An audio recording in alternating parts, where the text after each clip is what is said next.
Hi friends, welcome to my channel RP's kitchen and blogs. ఈరోజు మన ఛానల్లో chicken pulao ఎలా చేయాలో చూద్దాము. ఫస్ట్ కొంచెం ఆయిల్లో కడాయిలో ఆయిల్ వేసుకొని మనం హోల్ గరం మసాలా అనేది వేసుకోవాలన్నమాట. సో చెక్క, లవంగం, షాజీరా, బిర్యానీ ఆకు వేసుకోవాలి. తర్వాత మనము ఆనియన్స్ అండ్ పచ్చిమిర్చిని వేసుకొని వాటిని కూడా వేయించాలన్నమాట. ఆనియన్ అండ్ పచ్చిమిర్చిని వేయించాలి. తర్వాత ఆ వేయించిన దాంట్లోకి కొంచెం మనం అల్లం వెల్లుల్లి పేస్ట్ కూడా యాడ్ చేద్దాము. అల్లం వెల్లుల్లి పేస్ట్ కూడా వేసి ఇది పచ్చి వాసన పోయేంత వరకు కూడా మనము ఫ్రై చేసుకోవాలన్నమాట. సో ఫ్రై చేసుకున్న తర్వాత మనం దీంట్లోకి ఇంకా కడిగినటువంటి పుదీనా అండ్ కొత్తిమీర రెండింటిని కూడా యాడ్ చేసుకోవాలి. యాడ్ చేసుకొని అవన్నీ కూడా మంచిగా వేగించాలన్నమాట. కొంచెం మగ్గే వరకు కూడా వేగించాలి.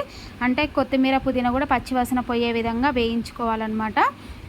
ఈలోపు మనము చికెన్ని మ్యారినేట్ చేసి పెట్టుకుంటాము. చికెన్లో ఏమేమి వేసామంటే ఉప్పు, పసుపు, కారం, తర్వాత ధనియాల పొడి, గరం మసాలా, అల్లం వెల్లుల్లి పేస్ట్ అవన్నీ వేసి మనం పెరుగు, నిమ్మకాయ అవన్నీ వేసి కలిపి మ్యారినేట్ చేసుకోవాలన్నమాట.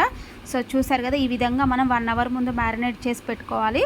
చేసుకున్న దాన్ని ఇప్పుడు మనం దీంట్లో ఆనియన్స్ దాంట్లో వేయాలన్నమాట. కడాయిలో వేసి మంచిగా దీన్ని కూడా వేగనివ్వాలి, ఫ్రై అవ్వనివ్వాలి. సో అవి బాయిల్ అవ్వాలి అని అంటే మనం పైన లిడ్ క్లోజ్ చేసామనుకోండి, చికెన్ అనేది ఈజీగా బాయిల్ అవుతుంది. ఫస్ట్ ఈ విధంగా మనం ఈవెన్గా కలుపుకున్న తర్వాత మనం దాని మీద నుంచి ప్లేట్ అనేది పెట్టుకోవాలన్నమాట. లిడ్ అనేది క్లోజ్ చేయాలి. అప్పుడు ఆవిరికి చికెన్ అనేది మంచిగా బాయిల్ అవుతుంది.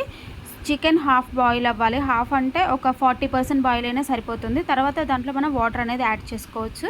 చూసారు కదా, మనం లిడ్ క్లోజ్ చేసిన తర్వాత ఓపెన్ చేస్తే ఈ విధంగా ఆయిల్ అనేది పైకి తేలుతుంది. సో అప్పటి వరకు కూడా మనము చికెన్ని బాగా ఉడికించుకోవాలి. ఉడికించుకున్న తర్వాత మనం 1 గ్లాస్ రైస్కి 1.5 గ్లాస్ వాటర్ పోస్తే సరిపోతుందన్నమాట. అప్పుడు ఈవెన్ మనకి పొడి పొడిగా వస్తుంది రైస్. సో చూసారు కదా, ఈ విధంగా ఆయిల్ పైకి వచ్చిన తర్వాత మనం వాటర్ యాడ్ చేయాలి. 1 గ్లాస్ రైస్కి 1.5 గ్లాస్ మనం వాటర్ అనేది యాడ్ చేయాలి. తర్వాత కొంచెం సాల్ట్ అనేది యాడ్ చేసుకోవాలి. ఈ టైంలోనే కొంచెం సాల్ట్ మనం చికెన్ పీసెస్కి యాడ్ చేస్తాము. మళ్ళీ రైస్ ఉడకడం కోసం రైస్లోకి కొంచెం సాల్ట్ అనేది యాడ్ చేసాము. ఈ విధంగా కలిపి సో దీన్ని మనం ఏంటి అని అంటే ఆ వాటర్ని బాగా బాయిల్ అవ్వనివ్వాలన్నమాట. బాయిల్ అయిన తర్వాత మనం రైస్ అనేది యాడ్ చేయాలి. సో చూసారు కదా, ఈ విధంగా మనకి బాయిల్ అయ్యి ఆయిల్ అంతా కూడా చుట్టుపక్కలంతా వస్తుంది. అట్లా బాయిల్ అయినప్పుడు మనం ఏం చేయాలంటే మనం నానబెట్టుకున్నటువంటి రైస్ని అందులో యాడ్ చేసుకోవాలి. రైస్ ఒక 1/2 అవర్ టు 40 మినిట్స్ నానబెడితే సరిపోతుంది. సో నేనైతే పులావ్లోకి నార్మల్ రైసే వేసాను. ఓన్లీ దమ్ బిర్యానీకే నేను బాస్మతి రైస్ వాడతానన్నమాట. సో ఈ విధంగా మనం రైస్ వేసుకొని ఉడికిస్తే మంచిగా వేడి వేడి పులావ్ అనేది రెడీ అవుతుంది. సో టేస్ట్ కూడా చాలా బాగుంటుంది. మీరు ట్రై చేసి ఎలా వచ్చిందనేది తెలియజేయండి. Okay, thank you.